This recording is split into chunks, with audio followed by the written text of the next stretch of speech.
કેવું છે શૈલેષભાઈ હવે? અત્યારે સર આપની ટ્રીટમેન્ટ ચાલુ થઈ જ્યાંથી તમારા સંપર્કમાં આવ્યો હું. હા કારણ કે મને L5S1માં જે ગાદી ખસી જવાનો પ્રોબ્લેમ હતો હા જેની મેં ટ્રીટમેન્ટ કરાવેલ કારણ કે કમરના મણકામાં ઇન્જેક્શન પણ લે છતાં પણ મને એટલી રાહત નથી થઈ.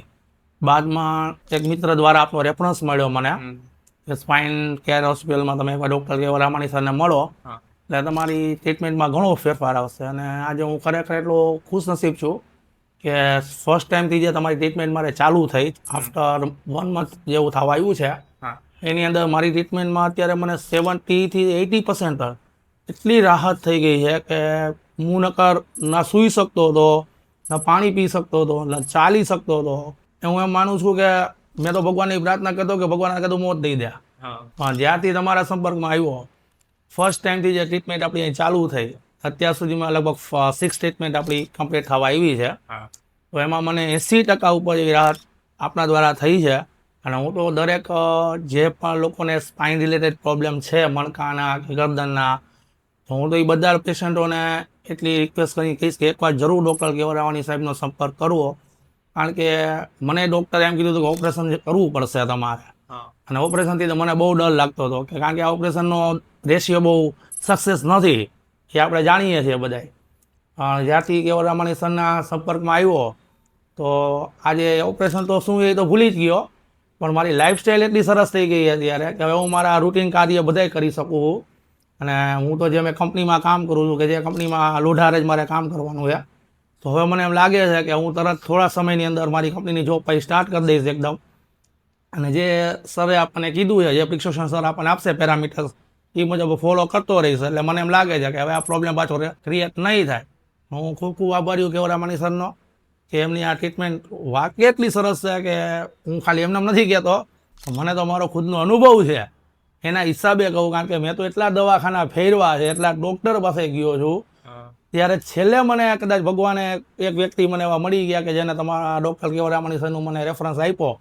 અને જ્યારથી હું ને મારા વાઈફ પહેલી વાર જ્યારે એમને કન્સલ્ટ કર્યું, મારા રિપોર્ટ્સ બધા જોયા, પહેલાં તો હું એટલું જ કહી કે રામાણી સરનું એક તો નોલેજ જ એવું જબરજસ્ત છે કે મેં તો એમને MRI રિપોર્ટે નથી દેખાડ્યો મારો કે ભાઈ મને શું પ્રોબ્લેમ છે. ખાલી સર આગળ આવીને ઊભો જ રહ્યો, તેમણે મને જોઈને જ તમને કહી દીધું કે ભાઈ તમને આ પ્રોબ્લેમ છે. એક આ ડૉક્ટર એટલે એની માસ્ટરી જેને કહેવાય આપણે. અને એ પછીની જે સરની જે ટ્રીટમેન્ટ માઇન્ડ બ્લોઈંગ ટ્રીટમેન્ટ. હું કોઈ એવું નથી કે ભાઈ ખોટા રિવ્યૂ દેવા માગું છું, જે હકીકત છે જે મારું દિલ મને કહે છે એ જ હું બોલું છું અત્યારે.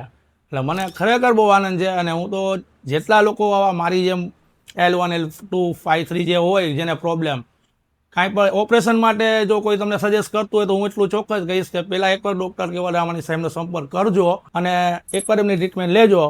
મને આશા છે કે તમે ઓપરેશનથી બચી જશો અને તમારી લાઈફ બહુ સરળ થઈ જશે.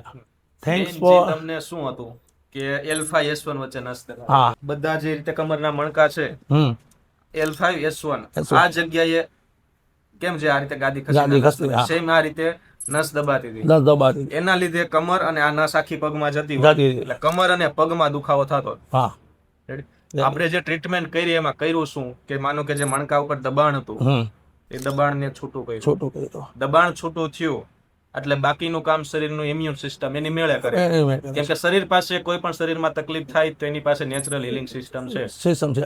એટલે શરીરને કોઈ પણ તકલીફ થાય એટલે શરીર ત્યાં કામ કરતું જ હોય પણ કંઈક એવું શું થાય નડતું હોય કે જેના હિસાબે શરીર હીલ ન થઈ શકે. આ ગાદી છે હીલ ન થઈ શકે. એટલે આપણે જે દબાણ હતું એ છૂટું કર્યું, બાકીનું કામ શરીરે કર્યું. એટલે જે દબાણ હતું એ ધીમે ધીમે છૂટું પડતું ગયું. ધીમે ધીમે દબાણ છૂટું પડતું ગયું એટલે જે દુખાવો હતો એ ધીમે ધીમે ઓછો થતો ગયો. પહેલા અસહ્ય દુખાવો હતો, ત્યારે સોજો પણ હતો જ. બહુ જ. આ સોજો હતો, સોજો ઓછો થયો, દુખાવો ઓછો થયો, નસ છૂટી પડી. એટલે પહેલા તો ઊભું નહીં રહી શકાતું, હવે ઊભું રહી શકાય છે. આરામથી વોકિંગ પણ કરી શકાય છે. બધું થાય છે. એ શું છે નસ છૂટી પડી ગઈ, સોજો ઓછો થઈ ગયો એટલે દુખાવો બધો રેડી થઈ ગયો. હા પેલા તો ખુરશીમાં બેસી પણ નતું શકાતું, હવે એ ખુરશીમાં બેસી શકાય ને. પેલા તો બાઇકે નતો ચલાવી શકતો, તો બાઇકે આરામથી ચલાવું છું અત્યારે. જેમ કે છોકરાઓને મૂકવા જવા હોય, લેવા જવા હોય કે ઘરના રૂટીન કાર્ય છે તો બધું અત્યારે સરસ રીતે થઈ શકે છે હવે એમ. બસ હવે ધ્યાન એટલું રાખવાનું, નસ તો છૂટી પડી ગઈ, હવેનું કામ પાછું ન થાય એના માટે શું કે આજુબાજુના કમરને સપોર્ટ આપતા સ્નાયુ મજબૂત થઈ જાય તો તકલીફ પાછી ન થાય. અહીંયા સુધી તો રેડી થઈ જાય છે, ત્યાં સુધી તો વાંધો નથી આવતો, પણ તકલીફ પાછી થાય છે. શું કામ થાય છે કે ધ્યાન નથી રહેતું, કે પૂરતી કસરત નથી થતી, હમ. પૂરતું ધ્યાન નથી રહેતું. જો થોડાક સમય માટે પૂરતી કસરત થાય, પૂરતું ધ્યાન રહે તો આ રેડી થઈ જાય. એટલે એવું નથી કે ઓપરેશન નો જ કરાવાય.